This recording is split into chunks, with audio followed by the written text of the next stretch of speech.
Bonjour à tous et bienvenue sur la chaîne de Gemini Connect, votre partenaire informatique de confiance. Aujourd'hui, nous allons découvrir ensemble comment créer une machine virtuelle sur Proxmox à partir d'un fichier VMDK. Cette vidéo sera divisée en deux parties. Dans la première partie, nous explorons l'interface graphique. Donc, on va faire toutes les commandes, le maximum de commandes en interface graphique. Dans la deuxième partie, on passera plus de temps sur notre interpréteur shell. C'est parti. On va commencer par la partie interface graphique. Dans mon exemple, je vais prendre le cas de MetaSploitable 2. Je vais aller sur le site de sourceforge.net pour télécharger le VMDK.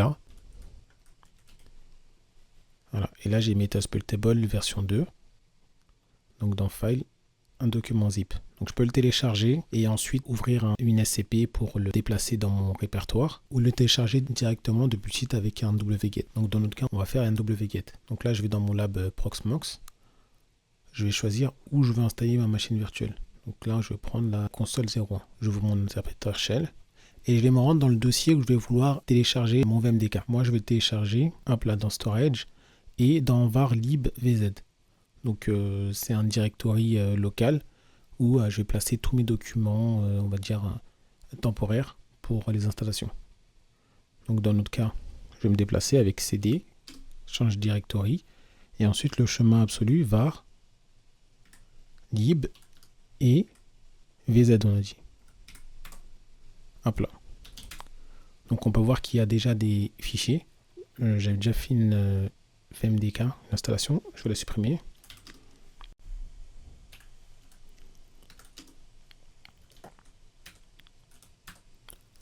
Donc là, je vais créer un fichier VMDK pour pouvoir travailler et être tranquille dans mon répertoire. Donc je vous conseille de faire un répertoire et quand vous avez fini, comme moi, là, je l'ai fait à l'instant, le supprimer. Donc mkdir pour créer un répertoire. Je vais l'appeler VMDK. Change directory, VMDK. Donc il n'y a rien dans mon répertoire. Et là, je vais aller télécharger le VMDK MetaSploitable. Donc un wget suivi du lien de téléchargement. Donc pour ma part, hop là, ça ferait wget https sourceforge projet MetaSploitable file MetaSploitable 2 et ensuite le nom du fichier. Donc on peut le retrouver là. Donc sourceforge, projet MetaSploitable 2, file, et mon file il s'appelle MetaSploitable 2 Linux 2.00.zip. Parfait. Une fois le document téléchargé, je vais devoir le dézipper. Donc avec unzip et le nom de mon fichier MetaSploitable. Je peux faire une tabulation pour ne pas avoir à écrire tout le nom du fichier.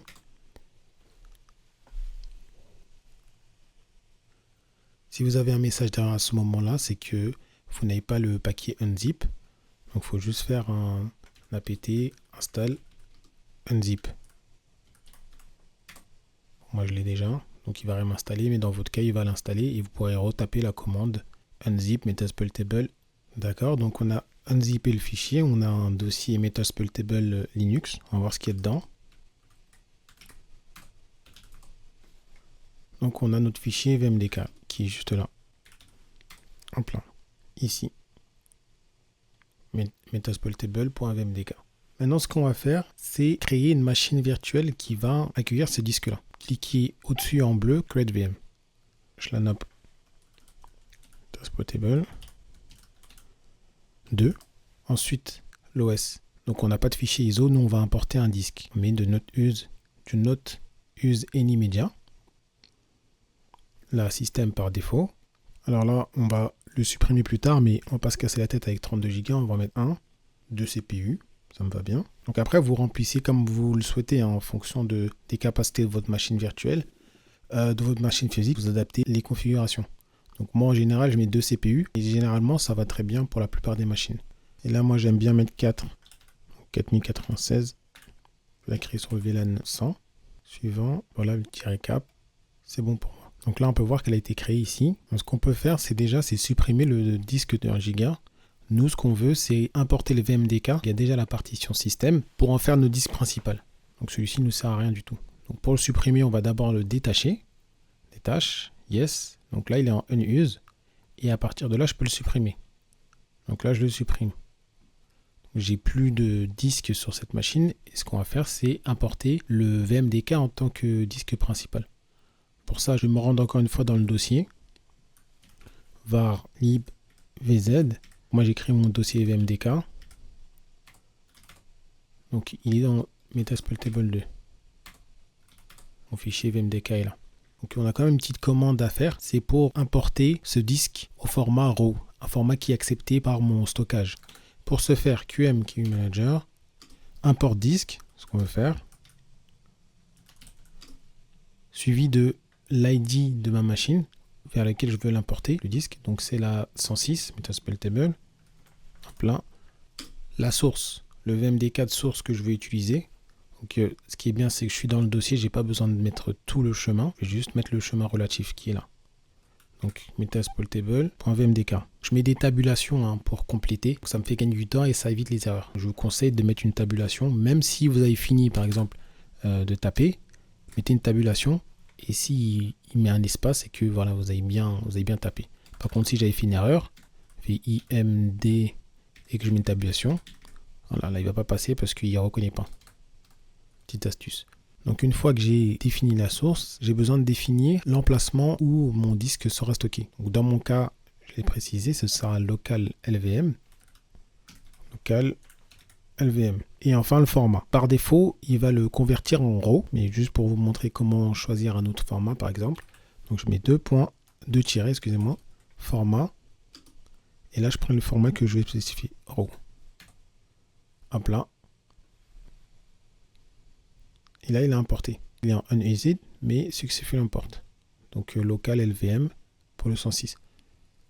Donc là, je peux voir ici, local LVM, VM disk 106. Mon disque, il est là. Il est bien au format RAW et il fait 8,59 Go. Tout à l'heure, on a supprimé le disque qui était unused. Cette fois, on va l'attacher. Comment on va faire? En cliquant dessus et add. Mais on peut voir ici qu'il a importé là au format SCSI. Pour moi, ça n'a pas marché. Il faut un format IDE et add. Voir que le disque est bien utilisé. Je pourrais essayer de la démarrer, mais ça ne fonctionnerait pas puisque, étant donné qu'à un moment il n'y avait pas de disque, il a changé lors du boot. Donc on peut voir ici, option, boot order. On peut voir ici que mon stockage ici n'est pas activé d'une part et est en troisième position. Ce qu'on va faire, on va désactiver les deux premiers, pas booter sur le réseau ou autre. Je vais activer le stockage et je vais le mettre en première place. Une fois qu'il est bien en première place et qu'il est activé, là on appuie sur OK et là je peux ouvrir la console et le démarrer.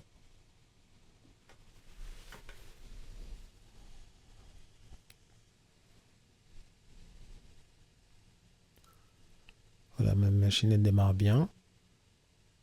Merci d'avoir suivi cette première partie. Je vais arrêter la vidéo là et je reprends l'enregistrement pour la deuxième partie. Donc je vous invite à aller consulter la deuxième partie pour le mode ligne de commande. Pour ce qui est de la procédure, vous l'avez sur le site de Gemini Connect dans la partie actualité. Merci pour votre attention et à tout de suite dans la deuxième partie.